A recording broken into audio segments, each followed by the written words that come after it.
नमस्कार, आप देख रहे हैं जनहित खबर बिहार। जन्माष्टमी की धूम विदेशों में भी देखने को मिली। इस्लामिक कंट्री में भी मुसलमानों ने धूमधाम से जन्माष्टमी का त्यौहार मनाया। आइए देखते हैं एक रिपोर्ट। मेरी मंकी गंगा, अरे तेरी मंकी जमुना था।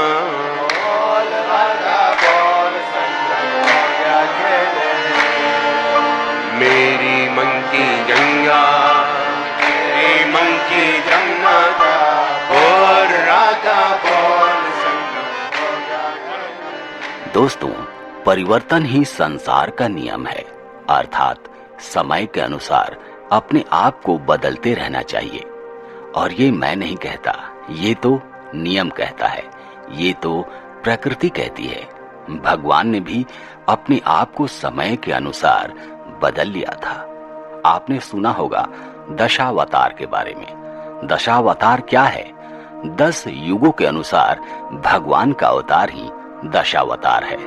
पहले वो मर्यादा पुरुषोत्तम भगवान श्री राम बनकर आए और मर्यादा में रहकर जीवन को कैसे जीना चाहिए वो समाज को सिखा कर गए। लेकिन जब वो कृष्णा बनकर आए तो जन्म लेते ही चमत्कार किया, कंस का वध किया, महाभारत का युद्ध हुआ, गीता उपदेश दिया और समाज को जीवन जीने का तरीका बताकर चले गए। उन्होंने दुनिया को बताया कि यदा यदा ही धर्मस्य ग्लानिर्भवति भारत अभ्युत्थान अधर्मस्य तदात्मानमं सृजाम्यहम् परित्राणाय साधूनां विनाशाय च दुष्कृतां धर्म संस्थापनाय अर्थाय संभवामि युगे युगे। मैं प्रकट होता हूँ, मैं आता हूँ। जब जब धर्म की हानि होती है तब तब मैं आता हूँ। जब जब अधर्म बढ़ता है तब तब मैं आता हूँ। सज्जन लोगों की रक्षा के लिए मैं आता हूँ। दुष्टों का विनाश करने के लिए मैं आता हूँ। धर्म की स्थापना में मैं आता हूँ और युग युग में जन्म लेता हूँ। लेकिन मैं ये सारी बातें क्यों कर रहा हूँ? क्योंकि आज का दिन बहुत अनमोल है। कोई खास पैदा हुआ था आज के दिन। अमानवीयता के खिलाफ लड़ने के लिए पैदा हुआ था। भगवान में विश्वास बचाने के लिए पैदा हुआ था। आज पैदा हुआ था हमारा कान्हा। दोस्तों, आप सभी को जन्माष्टमी की ढेरों सारी शुभकामनाएं। मैं भगवान से प्रार्थना करता हूँ कि भगवान कृष्णा आपके घर आए और आपके सभी माखन मिश्री को आपकी सभी चिंताओं और दुखों के साथ ले जाएं। तो चलिए शुरुआत करते हैं आज के वीडियो की, जो कि बहुत खास होने वाला है, क्योंकि हम बात करने वाले हैं भगवान कृष्णा की, हमारे कान्हा की। जन्माष्टमी का त्योहार आ गया है और इसी के साथ इस पर्व की धूम जहां भारत के कण कण में सुनाई देती है, घर घर में दिखाई देती है, इसके साथ ही इस पर्व की विशेष छाप हमें देश से दूर विदेशों में भी देखने को मिलती है। भारत जो त्योहारों का देश है, इसके पर्व एवं भक्ति की भावना केवल यहीं तक सीमित नहीं है। इसे दूसरे देशों एवं संस्कृति ने भी माना एवं जाना है। जब बात आती है भगवान श्री कृष्ण के जन्मोत्सव की, तो इस समय के दौरान विदेशों में भी भगवान के जन्म दिवस को बहुत ही विशेष रूप से मनाया जाता देखा जा सकता है। आइए जानते हैं कुछ देशों के बारे में जहां जन्माष्टमी का पर्व मनाया जाता है और अन्य संप्रदायों को भी इसमें घुला मिला देखा जा सकता है। दोस्तों, लेकिन उससे पहले मैं आपसे एक विनम्र निवेदन करता हूं कि अगर आप अपने दिल से भगवान कृष्णा को मानते हैं तो जय श्री कृष्णा।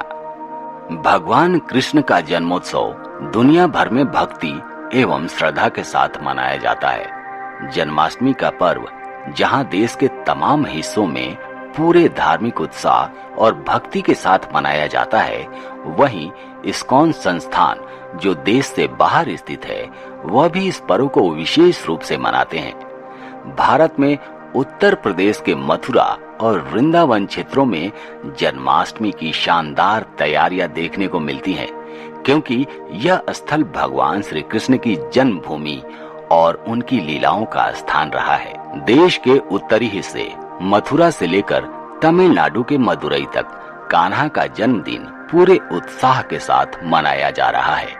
यहाँ बाके बिहारी मंदिर और श्री कृष्ण जन्मभूमि मंदिर सहित कई मंदिरों को खूबसूरती से सजाया जाता है। जब बात आती है विदेशों की, तो अमेरिका, ब्रिटेन, कनाडा समेत अनेक देशों में इस दिन को मनाते देखा जा सकता है। विदेशों में रहने वाले भारतीयों के साथ वहां रहने वाले लोग भी इस पर्व में शामिल होते हैं। बड़ी संख्या में लोग भगवान कृष्ण के दर्शन के लिए विदेशों में बने मंदिरों में पहुंचते हैं। ऐसे में वहां स्थित इस्कॉन मंदिर में कृष्ण जन्माष्टमी मनाई जाती है। श्री कृष्ण जन्माष्टमी महोत्सव के लिए मंदिरों को रंग बिरंगे फूलों से सजाया जाता है। भगवान कृष्ण को भोग लगाने के लिए कई तरह के व्यंजन बनाए जाते हैं। हमारे देश के अलावा विदेशों में भी जन्माष्टमी की मचती है धूम। देश में धूमधाम से मनाई जाने वाली इस पर्व की प्रसिद्धि विदेशों तक दिखाई देती है। नेपाल, कनाडा जैसे कई देश हैं जहां इस त्योहार को पूरे रीति रिवाज के साथ मनाते देखा जा सकता है। जहां भारत भर के विशेष मंदिरों में विदेशी श्रद्धालुओं को देखा जा सकता है, वहीं इस पर्व के दौरान विदेशों में भी इसका रंग खास होता है। अमेरिका में भी जन्माष्टमी खास तरीके से मनाई जाती है। यहाँ के प्रसिद्ध गौड़ीय वैष्णव गुरु और स्वामी प्रभुपाद के कृष्ण भक्ति की अनूठी लहर बनाई है, जो आज भी मौजूद है। अमेरिका में जन्माष्टमी के दिन लोग कृष्ण मंदिरों में इकट्ठा होते हैं और यहाँ के यूरोपीय एशियाई लोग रंग बिरंगे कपड़े पहनकर जन्माष्टमी पर होने वाले कार्यक्रमों में भाग लेते हैं। भारत से सटे नेपाल में भी जन्माष्टमी भारत की तरह ही धूमधाम के साथ मनाई जाती है। भगवान का पूजन भक्ति के साथ होता है। सभी लोग इस दिन को मस्ती एवं प्रेम के साथ मनाते हैं। काठमांडू में मौजूद पाटन दरबार में भगवान कृष्ण का एक पुराना मंदिर है। सभी स्त्री पुरुष वहां विधि विधान से भगवान श्री कृष्ण की पूजा करते हैं। भजन आदि के कई अद्भुत तरीके हैं। इसके बाद यहाँ के लोगों को प्रसाद आदि वितरित किया जाता है। यहाँ इस दिन बड़ी संख्या में लोग प्रसाद के नाम पर भोजन आदि बांटते हैं। कनाडा में भी जन्माष्टमी का उत्साह देखने को मिलता है। बड़ी संख्या में भारतीय लोग यहाँ रहते हैं, जिसके चलते यहाँ भी इस त्योहार को पूरी रीति रिवाज के साथ मनाया जाता है। इसी के साथ सिंगापुर, मलेशिया इत्यादि में भी इस पर्व की रौनक देखी जा सकती है। तो दोस्तों, एक बार फिर मैं भगवान कृष्णा से प्रार्थना करूंगा कि भगवान आपको ढेर सारे रंग बिरंगे सपने दे और आपको शक्ति दे कि आप उन सपनों को पूरा कर पाओ।